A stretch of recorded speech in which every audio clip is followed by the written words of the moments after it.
Veicot jebkāda veida komerciālo sadarbību, pirms darījuma veikšanas ir jāpārbauda darījuma puses un citas darījumā iesaistītās personas.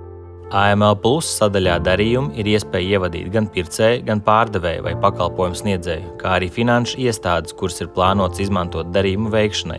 Tad sistēma pat veiks visu iesaistīto fizisko un juridisko personu pārbaudi, tā skaitā parādīs sakritības ar sankciju sarakstiem, lai tu varētu izvērtēt risku pirms darījuma noslēgšanas.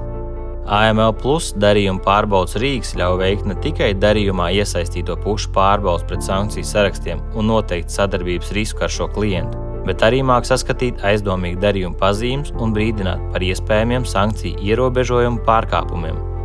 Kad informācija anketā ir ievadīta, spied sākt pārbaudi un beigās atzīmē savu lēmumu – veikt darījumu vai atturēties.